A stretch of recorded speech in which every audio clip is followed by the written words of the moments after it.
Today is gonna be a little bit less of an official episode. I'm not gonna really teach you any cocktails. I was thinking that it's kind of like, you know, like when Greg was doing the flavor matrix, but it's not really a flavor matrix because it's not different things of the same thing all in a, you know, in like a grid. What we're gonna be doing is testing different weird flavor pairings. So I think that most of you that are watching this video probably know that, you know, to successfully make cocktails, you really need to pair flavors well. And there have been a whole, I don't know, group, I guess, of highball cocktails that make really strange flavor pairings out of things that you would be surprised about. And I haven't tasted any of them, and today I want to taste them. There are gonna be 2 official cocktails in this video, but the rest of these are just gonna be highballs, just 2 ingredient drinks. Now, I think that there is a debate on whether or not a highball is a cocktail. If you're going by the 1806 definition of a cocktail, then it is not a cocktail. It is more of a drink, but then is there a difference between a drink and a cocktail these days? And then also there are things that are called cocktails that don't fall under that definition. So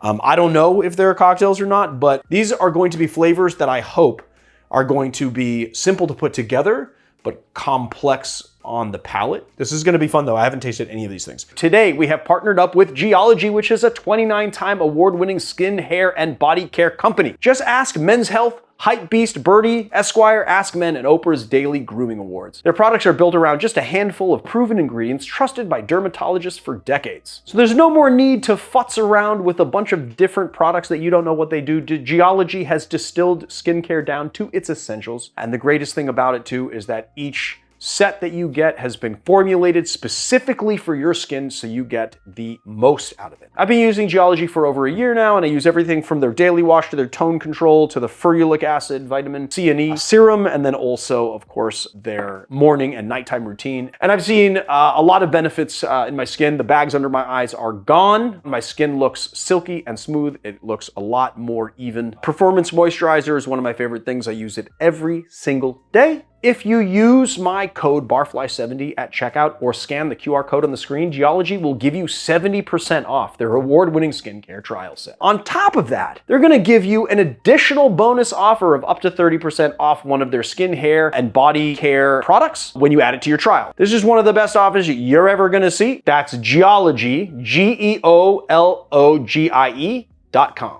So we're basically just making 2-ounce pours and then topping up with different sodas, pairing them with different ingredients. And the one that I am the most intrigued about is going to be Suze and Mountain Dew. I have no idea when this thing originated, although I'm sure it originated pretty recently. I know that the website Punch did an article on these like weird flavor profiles. The, I guess, what should we call them? They're the lowbrow, high-end highball. Like using a lowbrow ingredient with kind of a highbrow ingredient to make a highball that seems questionable, but is good.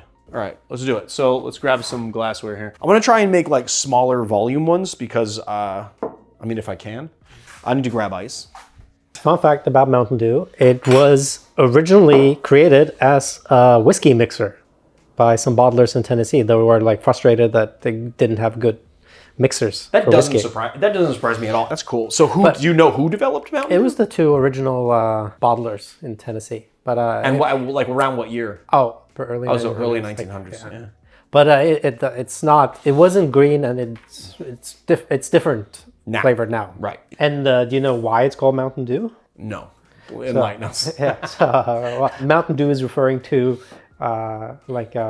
moonshine or like spirits like that they were making up in the mountains. Yeah, well, I think they actually used to call moonshine mountain. We should look this up, but I think that actually a slang term for moonshine was Mountain Dew. Yeah, that's because they're stilling it, right? And basically, when you distill something, the alcohol vapor is the dew that comes off of the wash, right? So that makes a lot of sense, right? It's like it's condensation. Okay, cool. So just a little technique thing. Whenever you're making highballs, it's better to put the spirit in, then put a little bit of the ingredient in there as well so that you don't layer it on top of the ice. So if the soda has less sugar than the cocktail itself, then it's going to layer on top. I don't think we're going to have too much of a problem because this is relatively low in sugar and that's relatively high in sugar. So it'll probably just mix, but I'm just do it anyway, just in case.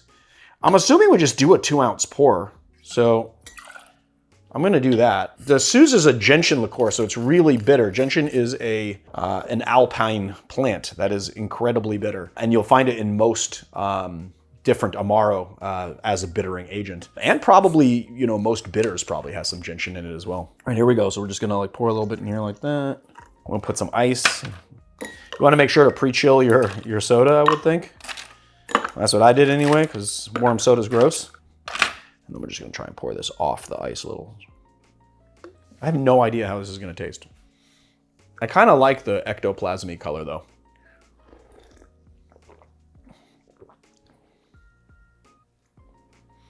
Wow, that's surprisingly good. And not only that, but the Mountain Dew really tempers the gentian, because gentian is insanely bitter. And it makes like a nice balanced drink. I don't know how complex it is in its, you know, kind of flavors, but it's not super bitter. You feel the gentian in it, and then, you know, that couples with the Mountain Dew flavor. I'm not really sure, like, how do you describe the flavor of Mountain Dew? I mean, I think it's like very sugary lemon lime soda kind of? Yeah, that's what it's supposed to be. Yeah, okay, well, this one's a win. I really like it, actually. It's really good. I'll give this a 7.5, 8. I'll give this a solid 8. Okay, the next one I really want to taste is Fanta and Mezcal. And the not so fun fact about Fanta.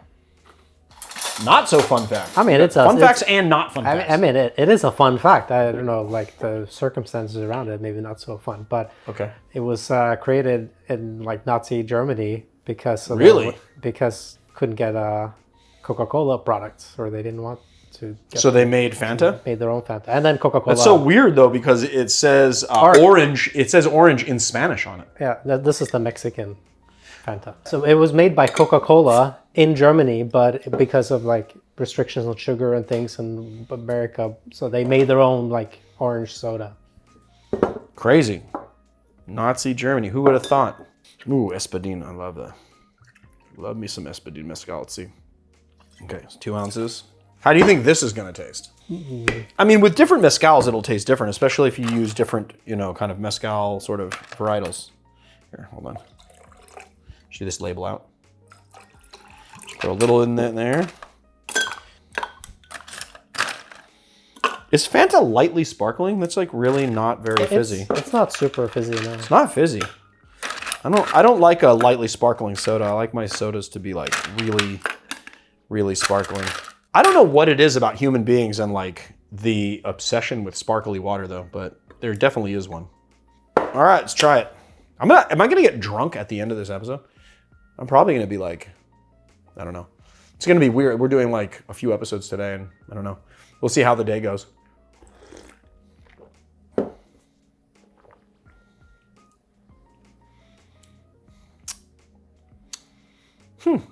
I mean, maybe it's just can you grab the Vita Mezcal, please? Because like, I don't know if it's just the Mezcal that I tried, but like, the Mezcal completely obliterated the Fanta soda taste. I'm not really getting a ton of, you know, orangey. I'm like, it was 2 ounces too much. Let's try it with, I mean, 2 ounces might have been too much.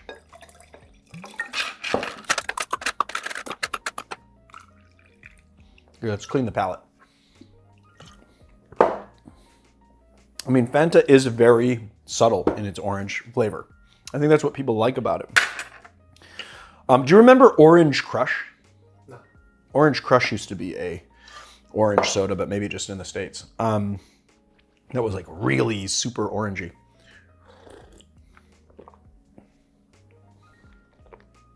Yeah, I mean, I don't understand this flavor pairing at all, because the Mezcal like runs right through the Fanta. You don't taste any of the oranginess at all. And this one is like probably the most approachable Mezcal that I have here. That isn't gonna be like super smoky and super flavorful, but the Mezcal really takes over the flavor profile of the Fanta. So I'm not really sure why this is a pairing.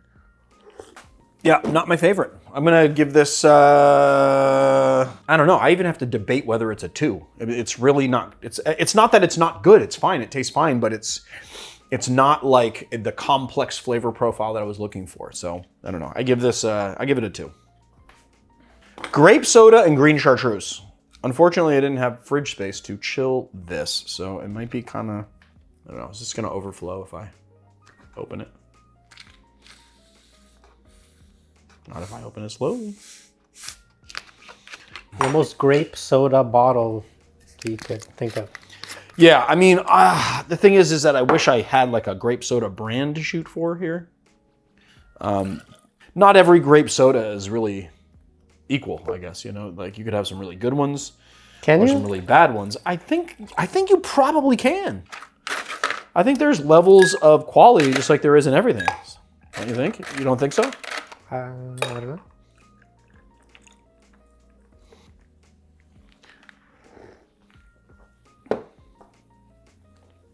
That's good. Wow. Whoa. The green chartreuse really complements grape soda and it also makes like a root beer-ish flavor. But then as the flavor builds on your palate, it devolves to all of the botanicals in the chartreuse. But then you get that kind of, I mean, grape soda doesn't taste like grapes. It's like that false grape flavor.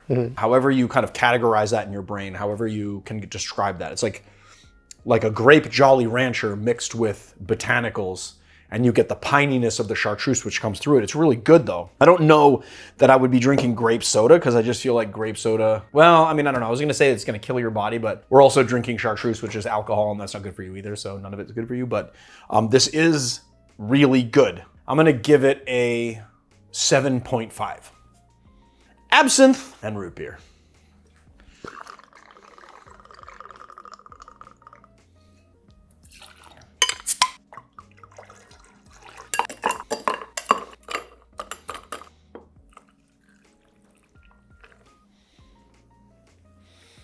Oh, you can smell the absinthe. Absinthe is like, it's something that I like to use in drips and drabs, and it can really successfully support other flavors, but I'm not the biggest fan of just absinthe on its own, I gotta say.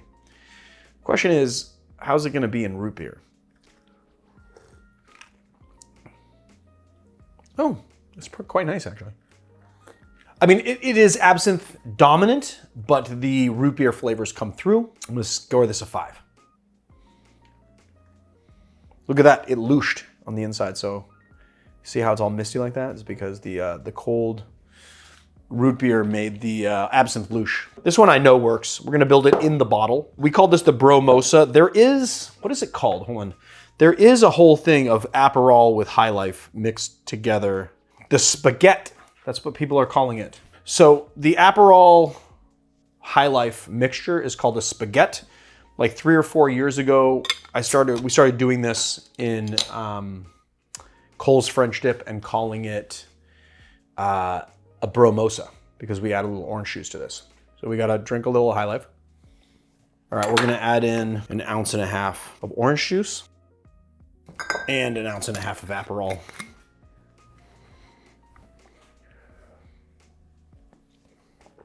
I mean, there's nothing better than that. Seriously, this is the best brunch drink there is. You get all of the non-complexity of the Miller High Life. You get the Aperol. The Aperol's being tempered with orange juice. So you get this nice, slightly bitter, slightly hoppy, slightly sweet beer style, kind of shandy style drink. This right here, I'll give this a 9.5. This is the one to beat right here. The Ramazzotti and Cola. The Ramazzotti is kind of a semi-sweet Italian Amaro. I would put it in the, like if you go from like non-bitter and sweet to bitter, I'd probably put it toward the sweet side as far as Amaros go. It's not super challenging to drink it. I'm just gonna do 1 ounce of this because I want to save some of the Coke for the next drink. Oh, well, we've yet to use up any bottle of soda. We have yet to use up any bottle of soda. The Fanta. Yeah, but that's because you make 2 drinks. That's true. That is true. But are we gonna have enough for the next thing? That's what I wanna make sure that we do. Look at all this nice clear ice. I don't know why I put so much ice. I'm not gonna fill it that much. Ramazzotti and Cola. Yes, this is awesome. The flavor profile of the Ramazzotti plays up the cola flavor in the Coke, but then it gives it a nice bitter edge on the finish. And so you have this nice, sweet, bitter, very balanced flavor profile. It doesn't run over the Coke at all, but you still get the botanicals in the Ramazzotti and Coke. I'm gonna give this a 9. So the next drink that we're doing, you probably saw on social media pretty recently. It is called a Batanga, and it was created at a bar in Tequila, Mexico called La Capilla, which means the chapel, I believe. And it is the same bar that originated the Paloma as well. There is a bunch of, I don't know, kind of cocktail creators on Instagram that went on a trip to Mexico pretty recently, and while they were there, they were plied with batangas and made a batanga week, which was last week as of the filming of this video, although you probably won't be seeing this for a little while. There is a batanga week. Let's see if the batanga holds up. It's a very simple cocktail, and you know what I'm gonna do here is, there's like a whole thing to this cocktail. There's like a whole like way you're supposed to do it, okay? But I think what I'm gonna do is, I get in a lot of trouble when I start doing my own thing with cocktails, but there's just one thing that I didn't see anyone do when making this cocktail that kind of, I just thought maybe it would be a nice addition. So the first thing we're gonna do though, is we're just gonna wet the rim here as much as you want, and we're going to roll it in some nice sea salt. And then we are gonna squeeze by hand, I don't know, about a half an ounce of lime juice into the bottom of this glass. And what I'm gonna do, which I have not seen anyone do, possibly this is my own touch, it's something that I learned from my good friend Garrett Richard. I'm gonna actually throw the lime in here, because when you do, it's gonna continue releasing oil from the peel, and it's gonna give it a nice vibrant lime flavor. And we're gonna do 2 ounces of tequila. Add a little Coke, and it should be Mexican Coke. It's a Mexican drink. Except, fun fact, you can't get Mexican Coke in Mexico. Oh, there you go. Look at that. You know a lot about soda. The Mexican Coke, the real sugar Coke, is made in Mexico, but for the U.S. market. So in Mexico, it's all pretty much high fructose. So wait a minute. So they make Mexican Coke for the U.S. market, but then they just drink U.S. Coke there? No, they make their own Coke. And it is not. It's not the real sugar Coke? It's the high fructose corn syrup that's everywhere in the world. Yeah. So they just make regular Coke. Yeah. But then they make the U.S. market Coke for the U.S. only, even though it's, yeah. Well, that's. It's yeah, I don't know. It seems a little clunky and weird, but okay. It's a weird thing, yeah. And we're just gonna top it up. Because nobody cares except the Americans that want to pay extra for it. I want to drink it off. I'm spilling. I want to drink it off the side that has a little salt. I mean, that's super. I can't swear. I mean, I could. I can swear. It's my channel, but I'm not gonna swear. Who would have thought that tequila actually pairs with Coke that well? What's nice about it is that you get the vibrancy of the lime, you get the Coke flavor, but you also not missing any of the agave notes of the tequila itself. And you taste all of those flavors very distinctly, but they also support each other as well. And then if you sip from the side with the salt is going to enhance that flavor, I don't know, 50% maybe. Oh, you know what you're supposed to do? I messed this up. You're actually supposed to stir the drink with the knife that cut the lime. Can it make a difference? I don't know if it makes a difference, but that is the tradition. Does it make a difference? Let's see. Does it make a difference? It's still really good. I don't know if I would call this the drink of 2024, but it is quite good. I'm gonna give it I gave the last one a 9.5. I'm gonna give this one an 8.5. It's really good, but I think the Ramazzotti works better in Coke. So there it is, the Batanga. The next one that we're doing is called a ranch water, which is basically a tequila and club soda with a little bit of lime. Usually it's built in a bottle, but we have this mag bottle of Topo Chico, so we're gonna be doing it in the glass. And I think I'm gonna employ the same technique that I did with the last one, Marius. I think we're gonna do the whole little squeeze a lime wedge into it. So let's just like cut a lime wedge real quick. Just gonna do like a little rim of salt on this one as well. You know, and the fact is that actually salt is good for pretty much any cocktail that you do, because salt is a flavor enhancer. That's why we use it in food. Obviously, you guys know that. And so it does the same thing in cocktails as it does in food.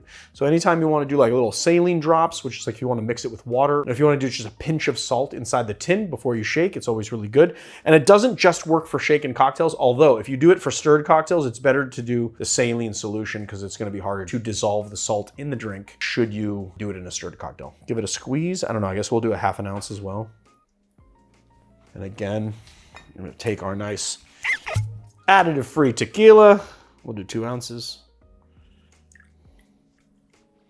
Oh, exactly 2 ounces on the money, and then we finish the bottle.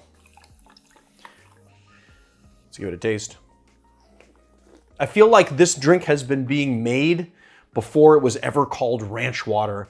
And ranch water is just a name given to it as a way to kind of bolster its popularity and make it seem new. I feel like tequila, soda, and lime is something that people have been doing for a really long time. I don't know if they've been doing it with the addition of salt, but Topo Chico also has salt in it. So you're still getting that enhanced flavor even without the salt rim.